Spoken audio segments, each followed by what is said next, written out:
Hi guys, good evening. So tonight, I'm going to reveal the lesson plan na ginamit ko doon sa JET application ko. And it's December na kasi, and alam naman natin malapit na pong i-release yung results ng mga nakapasa sa initial screening ng inyong mga papeles o dokumento. And God bless, good luck, sana makapasa po kayo. At kapag nirelease na nga po yung results, i-invite na po kayo for interview. Okay, kasama dyan syempre yung demo na 10 minuto. Kaya naman, since napakaiksi ng panahon para makapag-prepare kayo for your demo, I think it is essential that I should share my lesson plan. Hindi para gayahin ninyo or hindi para gawing ito yung mismong pinaka-standard. Hindi po ganun ang punto. Ang punto dito is that para magkaroon po kayo ng idea, para magkaroon po kayo ng basis. No, kasi especially hindi naman lahat ay galing sa teaching field. So, lalo na sa mga walang experience sa paggawa ng lesson plan, pwede nyo po itong kuning idea.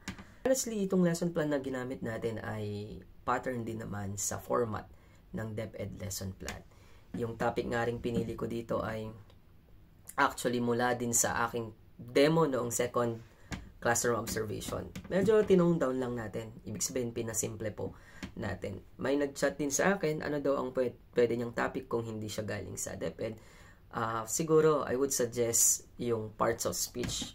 Pwede ka magsimula doon, mamili ka lang ng isa. Halimbawa, mga noun, pronoun, mamili ka lang doon. Tapos, wag mong ilalagay lahat ng mga types. Isa lang, mag-focus ka lang sa isa o dalawa. Pwede ka lang. Depende rin naman syempre sa level na gusto mong turuan. Kung elementary ba, high school, or senior high school yung pipiliin mo. Papakita ko sa inyo, itong lesson plan na gamit ko, naka-print out na siya. Alam niyo kung bakit? Kasi dala-dala ko to bilang excess ko po ito noong ako ay nag-demo. So, sinobrahan ko na ng konti yung print kasi minanifest ko na nun sa sarili ko na yung sobra gagamitin ko para sa pagdating ng araw na to. So, ganun tayo mag-attract ng positive na energy. So, dinocument natin lahat ng mga proseso natin mula nung application hanggang sa nakarating na po tayo dito. Anyway, yung aking lesson plan ay may 4 na pahina lamang, 4 pages, and 6 na parts. The same parts sa DepEd.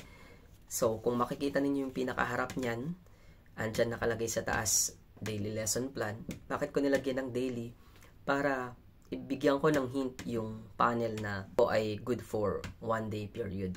Okay? And of course, huwag mo kalilimutan yung pangalan mo, complete name, and yung grade level na tuturuan mo, plus yung subject. Ano ba yung pinaka-subject mo? So, sa first part, meron tayong nilagay na objectives. And under that, merong A, B, at C. Under A, yung content standards. B, yung performance standards. And letter C, yung learning competencies or yung objectives. Saan nakikita ang mga ito? Ito po ay matatagpuan sa ating mga CGs or curriculum guides. Ngayon, sa mga hindi under DepEd, pwede kayong manghiram ng CGs or ng curriculum guides or pwede nyo i-check sa internet. Okay? Kung private school, meron din naman po silang sariling CGs. Next, yung second part is yung content. Mapapansin nyo dyan, napakasimple lang nung nilagay kong content. Principles of speech writing, particularly under outlining. Anyway, balikan ko lang yung learning competencies. Naglagay lang ako ng 3 objectives dyan. Tingnan nyo, napakasimple lang dyan. Determine the basic format of speech outline, design an outline using the 3 major parts of speech, and express the significance of outlining in speech writing. Okay, ang ginamit ko lang dito is yung domains of learning. Cognitive, psychomotor, at saka affective. Kahit 3 objectives lang, pwede na po yun. Huwag na pong masyadong marami para ma-meet nyo lahat yung mga objectives within that period. And the third part is yung learning resources. We have letter A, references, teacher's guide, and then learner's materials pages. It's very important na hindi nyo mablangko itong part na to, especially sa teacher's guide. Paano kung wala sa learner's material?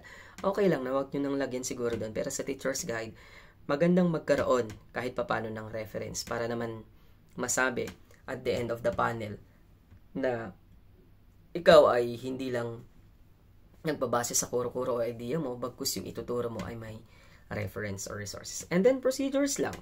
Presenting new lesson, letter A, and then establishing a purpose for the lesson, letter B, letter C, presenting examples and instances of the new lesson, Letter D, discussing new concepts and practicing new skills. And then letter E, developing mastery and finding practical applications of concepts and skills in daily living. Then sinundan ko na agad dito ng letter F, making generalizations and abstractions about the lesson. And then letter G, evaluating learning. Letter H, additional activities for application or remediation. And then yung last page, remarks at saka yung reflection, A to G. Blanco na yung mga yon. So, para sa mas detailed na explanation ng procedures ng part 4, letter A hanggang sa B, C, D, E, F, at G, sa next video kasi wala na tayong memory. Okay? Comment for part 2, guys. Thank you for watching.